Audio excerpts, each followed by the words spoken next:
अनुपमा के हर मूड, हर इमोशन और हर धमाके की पूरी खबर। फॉलो करो अनुपमा सीरियल, जहां हर फैन की आवाज गूंजती है। आज के एपिसोड की शुरुआत में अनुपमा प्रार्थना को रसोई में लेकर आती है और कहती है कि मेरे लिए ये अन्नपूर्णा माँ का मंदिर है।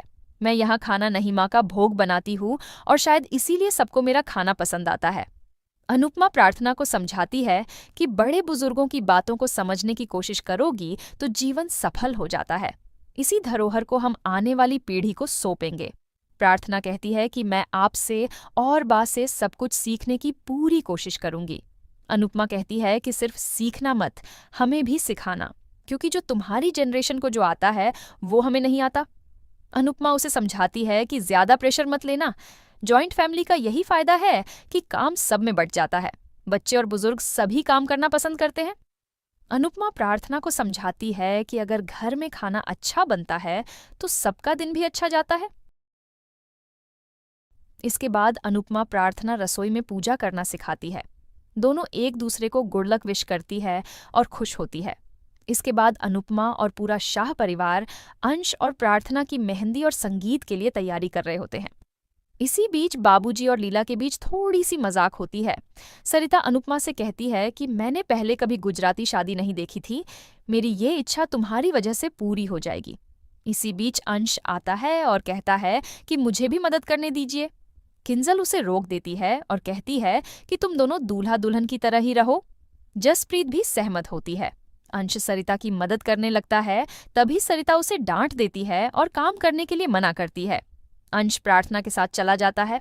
लीला कहती है कि अगर मेरे पास पैसे होते तो मैं अंश की शादी धूमधाम से करवाती। अनुपमा कहती है कि पैसे कम है, लेकिन खुशियों में कमी नहीं आने देंगे। लीला कहती है, तुम्हारे जाने के बाद अंश ने ही घर को संभाला है, अब हमारी बारी है कि हम अंश के लिए कुछ करें। अनुपमा कहती है कि हम जरूर करेंगे, हम सब मिलकर 4 चांद लगा देंगे। इसी बीच बाबूजी अनुपमा से कहते हैं कि तुम अंश और प्रार्थना को साथ ले जाकर शॉपिंग करके आओ। अनुपमा सहमत होती है और अपनी टीम से कहती है कि वे रिहर्सल पर ध्यान दें। इसके बाद अनुपमा, अंश और प्रार्थना शॉपिंग करके आ रहे होते हैं। वे मजाक में बातें कर रहे होते हैं, तभी पराग की कार आती है। पराग, राही, माही और ख्याति कार से उतरते हैं। अंश पराग के पैर छूता है, लेकिन पराग उसे आशीर्वाद नहीं देता। अंश कहता है कि मुझे पता है कि आपके मन में क्या चल रहा है।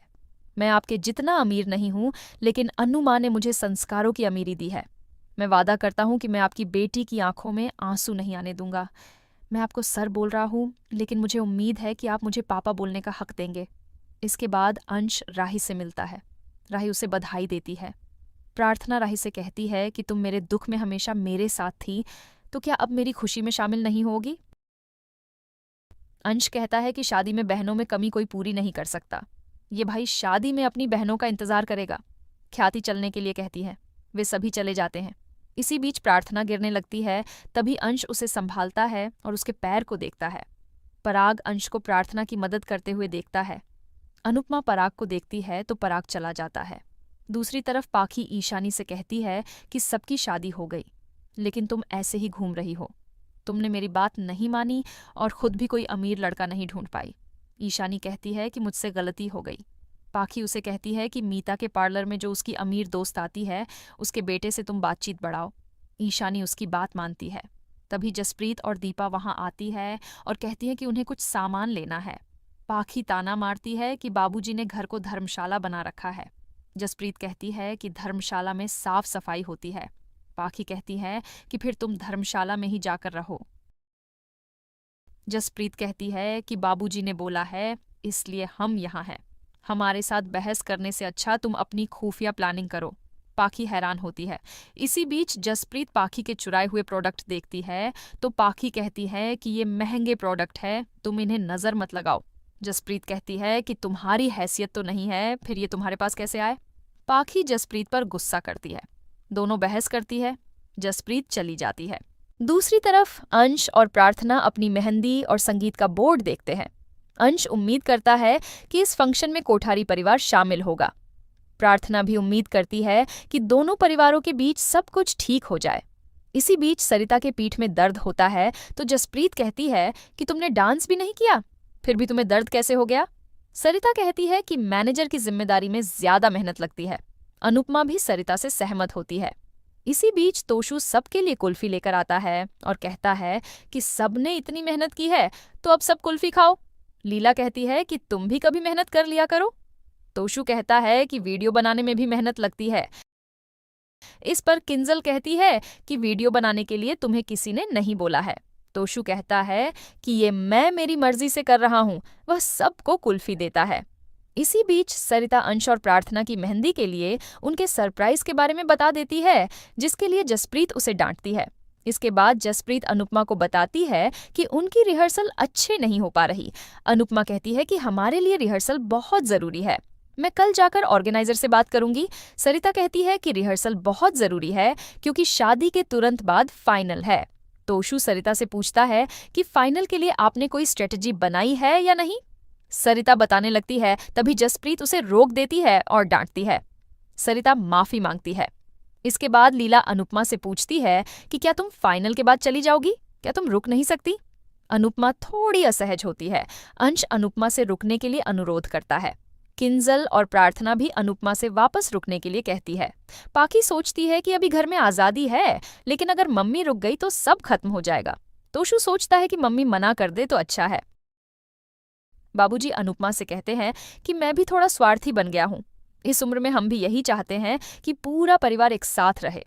किंजल और अंश अनुपमा से रुकने की गुजारिश करते हैं, लेकिन अनुपमा बहाना बनाती है और बात को टालकर सोने के लिए चली जाती है। अनुपमा दरवाजा बंद करने लगती है, तभी उसे कुछ अजीब लगता है कि जैसे उसे कोई देख रहा है। वह जाने लगती है, तभी फंक्शन के बोर्ड पर कीचड़ की बोल आकर लगती है। अनुपमा हैरान हो जाती है।